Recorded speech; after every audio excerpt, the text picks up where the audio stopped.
In a village where the sky met the earth and where traditions were as old as the whispering baobab trees, there lived a woman named Amina. Amina was enchanting. Her eyes were dark pools of wisdom, and her laughter had the power to make the sternest elder smile. Yet, despite her beauty and charm, she remained unmarried. Tired of her solitude and desperate to find a husband, Amina consulted the oracle, a wizened old woman named Nia, who could commune with the ancestors. In a hut that smelled of herbs and ancient scrolls, Nia spoke. Child, your destiny is unlike any other. The man who fathers your child will become the ruler of this village, and his reign will bring unparalleled prosperity. Intrigued and emboldened, Amina devised a radical plan. She would sleep with every eligible man in the village. This way, she reasoned, she would not only find her destined husband, but also secure the best future ruler for her people. As weeks turned into months, the village began to buzz with rumors. Amina's unconventional search for a husband became the talk at every gathering around every fire. Finally, Amina found herself with child. She was radiant, her belly round and full, a living testament to the prophecy. As her due date approached, tension thickened in the air. Each family with an eligible son began to claim the unborn child as their own, laying their stake to the future chieftainship. In the middle of this maelstrom, Amina gave birth to a healthy baby boy. The village rejoiced, but the joy was short-lived, for the next problem was immediate and pressing. Who was the father of this child born to rule? Elders convened, wives gossiped, warriors sharpened their spears. Everyone had a theory, and every man wanted a test. The village was on the brink of a civil war, and only the true identification of the child's father could bring peace. Yet Amina remained serenely confident. She knew that the prophecy would not fail her, nor would it fail her people. And so, with her newborn son cradled in her arms, she awaited the revelation that would change the fate of her village forever. A week had passed since the birth of Amina's son, whom she named Tariq, meaning he who knocks at the door. It seemed as though Tariq was indeed knocking at the door of a new era for the village, one fraught with uncertainty and anticipation. The Council of Elders, the esteemed body responsible for making major decisions in the village, convened under the oldest baobab tree. Its gnarled branches seemed to sag with the weight of the momentous decision ahead. Our ancestors have always shown us the way in times of both harmony and discord, said Osei, the eldest among them, his voice trembling like the last leaves of autumn. We must seek their wisdom to resolve this crisis. Just then, Nia, the oracle, stepped into the circle, her eyes glowing with a fire that seemed almost supernatural. I have spoken with the ancestors, Nia began, her voice a mesmerizing melody that silenced even the cicadas. They propose a test, one that will reveal not just the father of young Tariq, but also the future leader of our people. Murmurs spread through the council, even among the elders who had seen many harvests and many seasons. This was unprecedented. The test, continued Nia, will require each potential father to undertake a journey to the sacred mountain. At its peak lies a stone, not just any stone, a moonstone imbued with the wisdom of our ancestors. The man who returns with this stone will be deemed the true father and the destined ruler of our village. A collective gasp filled the air. The sacred mountain was a place of many perils, wild beasts, treacherous terrain, and above all, spiritual trials that could break even the strongest will. Yet, the Council of Elders knew there was no other way. After a moment of ponderous silence, Osei spoke. Then it is decided. Each claimant will set forth at dawn 3 days hence. May the ancestors guide us. As the council dispersed, a kaleidoscope of emotions filled the village square. Excitement, fear, hope, all woven together in a tapestry as intricate as life itself. Amina, holding Tariq close to her chest, felt a calm assurance wash over her. The ancestors had set the stage, and now it was up to the men to prove their mettle. But even she couldn't foresee the twists and turns that lay ahead, for the journey to the sacred mountain was one that would bring surprising revelations, ones that would change the village and its people in ways they had never imagined. As dawn broke 3 days later, a sense of expectant hush enveloped the village. The air was thick with the smell of burning sage as incense billowed from the homes, seeking the blessings of the ancestors for the journey ahead. 6 men stood at the village square, each representing a different family, claiming Tariq as their kin. Their faces were a canvas of emotions, eagerness, fear, and a simmering excitement that seemed almost palpable.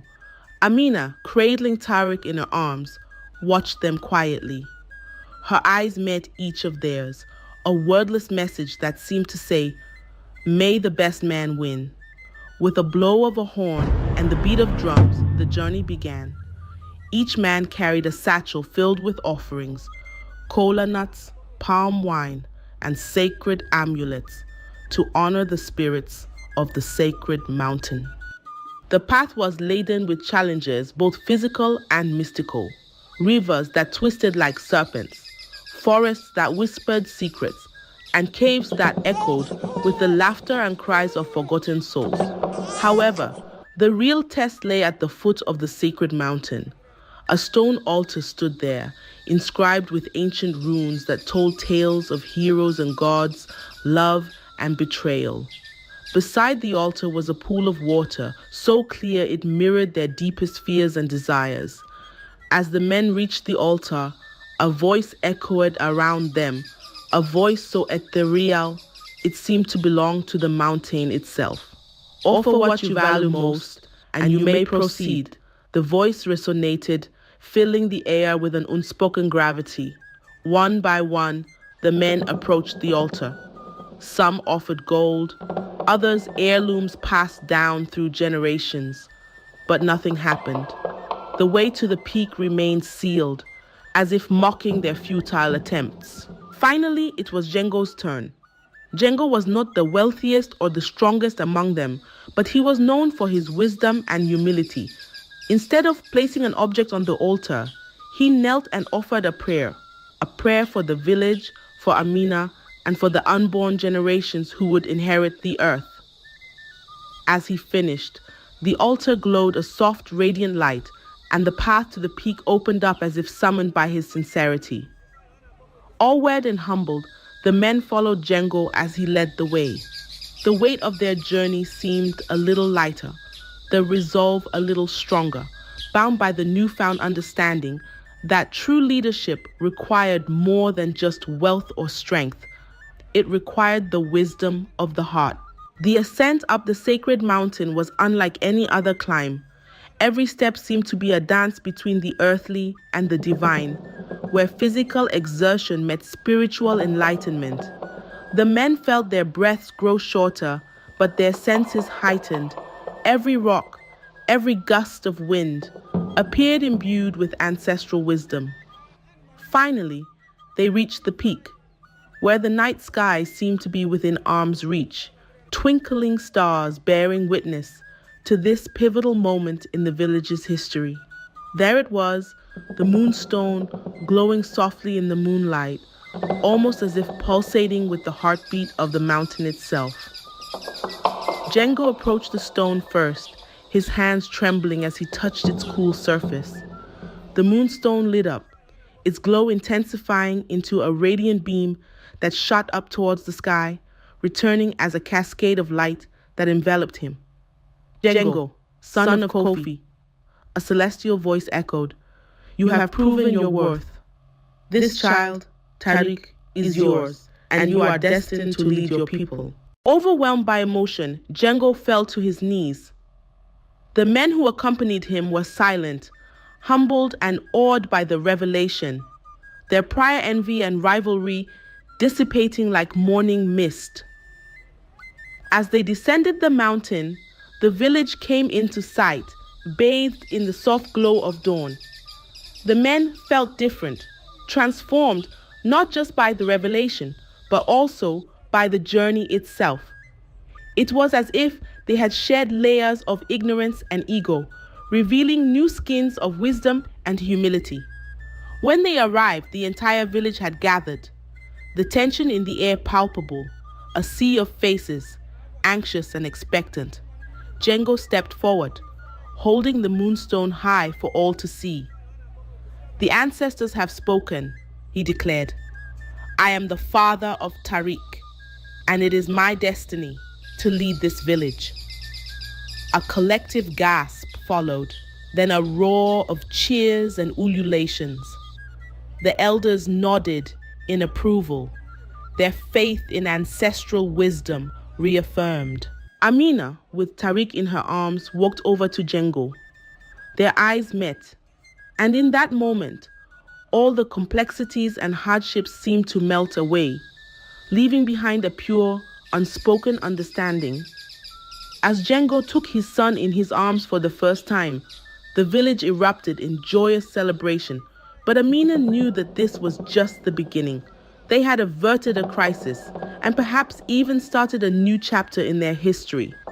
But the real work lay ahead, in raising a child destined for greatness and leading a village towards prosperity.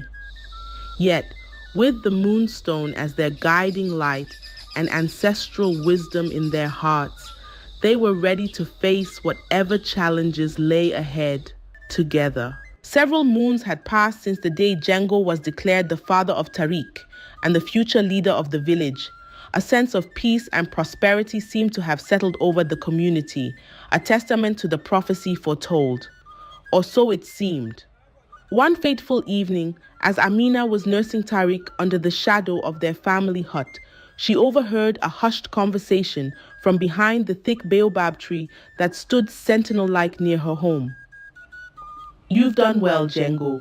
The village suspects nothing, and the prophecy appears fulfilled." The raspy voice of Nia, the oracle, was unmistakable. "My conscience is troubled, Nia. We have deceived the people who trust us, and I am raising a son who is not truly mine." Django's voice quivered with regret. "Ah, but you will be a wise and kind ruler? Isn't that what's best for the village? A benevolent deception, I call it," Nia responded, her tone chillingly casual. Amina's heart sank. Betrayal, like a stealthy serpent, had entered her garden of trust.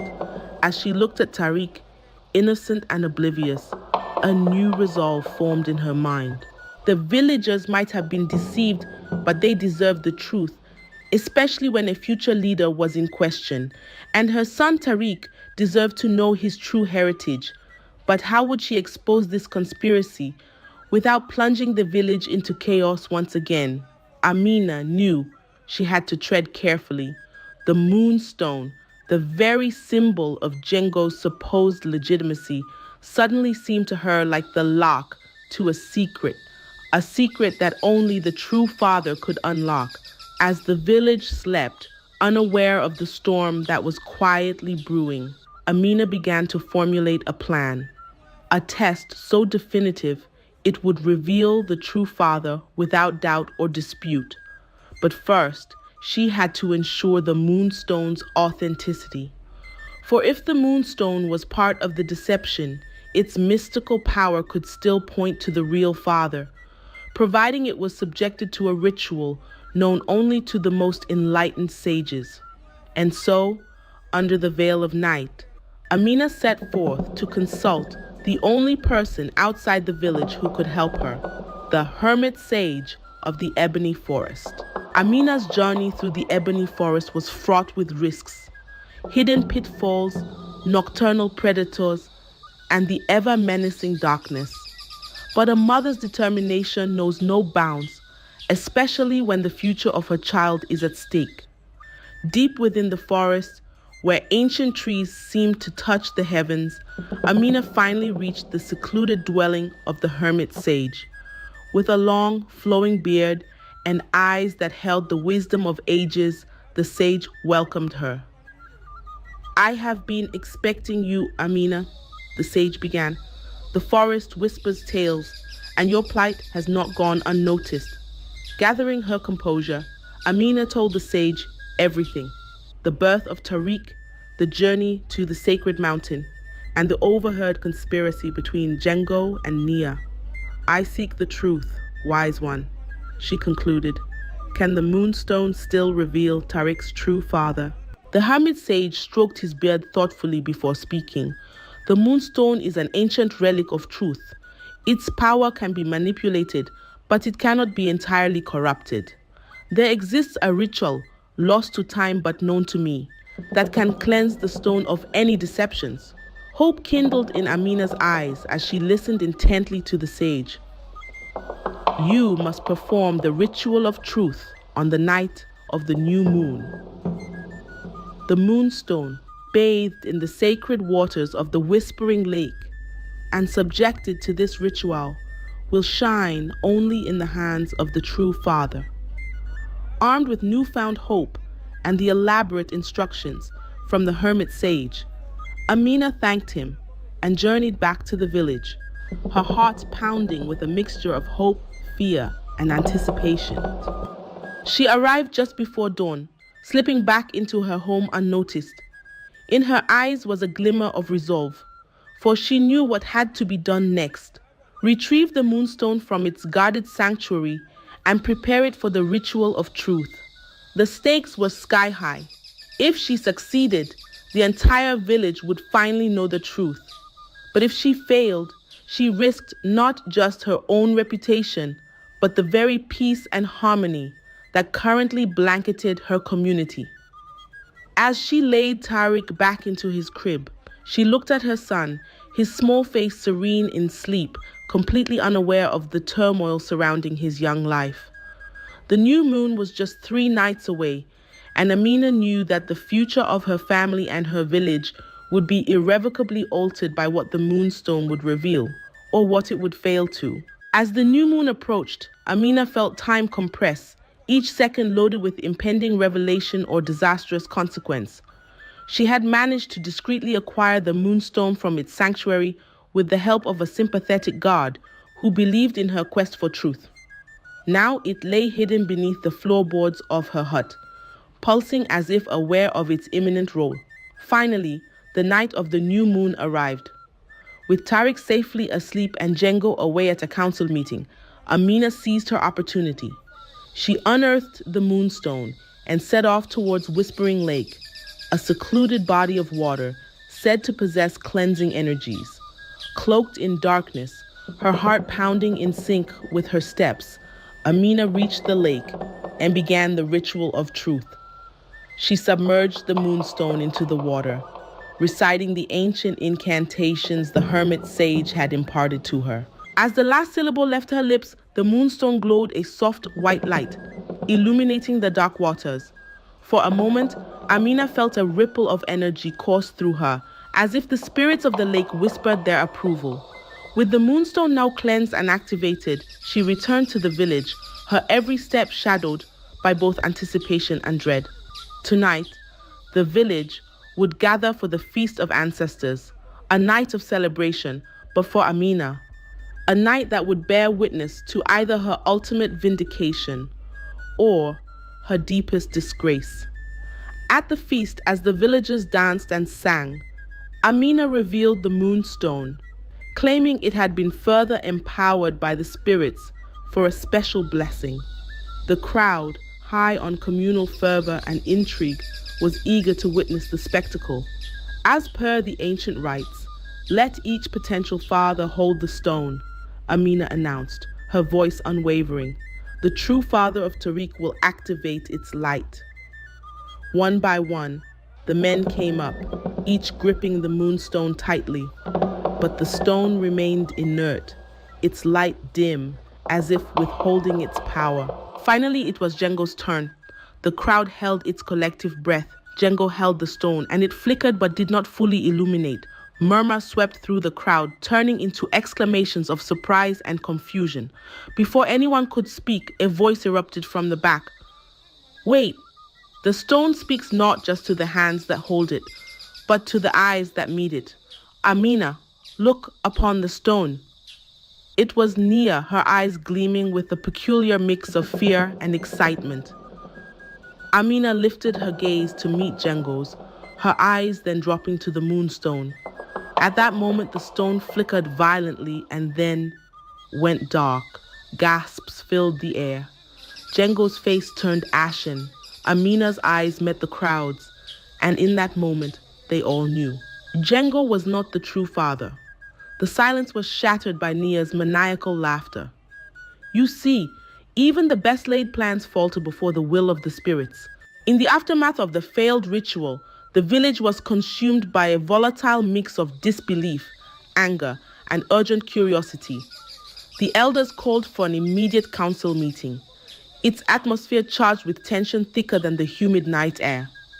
Nia was the first to speak, her voice dripping with a blend of regret and revelation. My fellow villagers, we've been entangled in a web of deceit.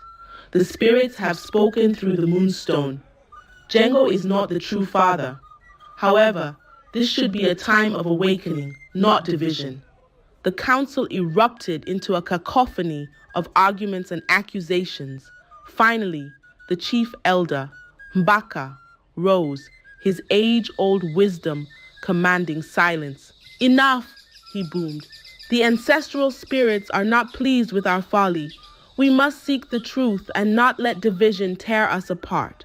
Turning to Amina, he said, You've invoked the spirits and unearthed a terrible truth. What do you propose we do now? Amina's voice was firm. I propose another ritual, one that cannot be tampered with. Let every man in the village come forth and take an ancestral oath by the river of truth. There, they will declare their paternity, and the river, a divine witness, will reveal the true father. The council agreed, setting the ritual for the following dawn. No one slept that night, their dreams disturbed by whispers of scandal and winds of change. As the first light of dawn broke, the village gathered by the river of truth, its waters said to have been blessed by the gods. One by one, the men took the ancestral oath, swearing their innocence or guilt. Finally, it was Django's turn. He stepped forward, his eyes meeting Amina's. In that moment, Amina saw a flicker of something. Was it regret? Or perhaps a silent plea for forgiveness? Django dipped his hand into the river, solemnly reciting the oath. As he spoke, the waters around his hand churned ominously, but did not change color, the sign of a truthful oath. The crowd was in suspense, awaiting a divine sign. Just then, a cry erupted from the back of the gathering. All eyes turned to see a young man, Mazi, trembling as the waters around his submerged hand turned a radiant gold, the irrefutable sign of truth recognized in divine rituals. Mazi, son of Ogbo, Elder Mbaka, announced, You are the true father of Tariq, as declared by the river of truth. A collective gasp swept through the crowd. Mazi was one of the most reclusive men in the village, known for his quiet nature and rarely involved in communal affairs. As Mazi hesitantly stepped forward, Amina's eyes met his. In that brief connection, she saw flashes of integrity and sincerity, characteristics she had yearned for but not found until now. The revelation of Mazi as the true father shook the very foundations of the village. Murmurs echoed among the crowd as Mazi approached Amina and Tariq, his eyes full of humility and a quiet kind of strength. Elder Mbaka stepped forward, his presence silencing the crowd. The river of truth has spoken. Mazi is the father, and we must honor this divine verdict. He looked towards Django and Nia, his eyes narrowing. As for those who led us astray, they shall face the council of elders for their actions. Mazi took his place beside Amina and Tariq. In that moment, Amina felt a new chapter in their lives was about to begin, one marked by honesty, respect, and love, things that had been so lacking in her recent past. As the rightful father, I will do my best to live up to this responsibility, Mazi declared, his voice tinged with genuine resolve. The villagers dispersed, their hearts and minds churning with a blend of relief, curiosity, and lingering doubt. The atmosphere was electric, and a sense of anticipation filled the air. It was clear that things would never be the same again. That evening, the Council of Elders met in an emergency session to discuss the fate of Djengo and Nia. The chamber was tense, as elders weighed the implications of their decision. Finally, they arrived at a verdict. Djengo was stripped of his title and status, mandated to perform public service as a sign of atonement. Nia was banished from her role as oracle, her position to be filled by a new seer chosen through divine consultation. Both faced the village the next day to publicly apologize for their deceit. There was a palpable air of disgrace around them, but also an undertone of tragedy, a reminder that even well-intended actions can lead to disastrous outcomes when they deviate from the path of truth. The prophetic words that Tariq was born to lead seemed to be materializing. As the village prospered in unexpected ways, crops yielded more, disputes among villagers lessened, and a newfound unity took root. Even Djengo, humbled by his public disgrace, found a path to redemption through sincere atonement. And Nia, though stripped of her title, began a quiet life of reflection, her wisdom no longer mingled with manipulation. Thus, in a village that had been shaken to its core, a new dawn emerged, brighter, wiser, and full of promise. While challenges would undoubtedly arise, the community had been fortified by the irreplaceable virtues of truth and unity, and that made all the difference. And so, Amina, Mazi, and Tariq stood at the threshold of a promising new life, their hearts aligned with the enduring wisdom that truth, once revealed, has the power to heal, unite, and herald a brighter future. Thank you for following this intriguing tale. Sometimes the path to truth is twisted and steep, but it's a journey worth taking, for the truth sets us free. If you enjoyed this story, please feel free to drop a like and also subscribe to the channel so that you won't miss out on more interesting stories like this one.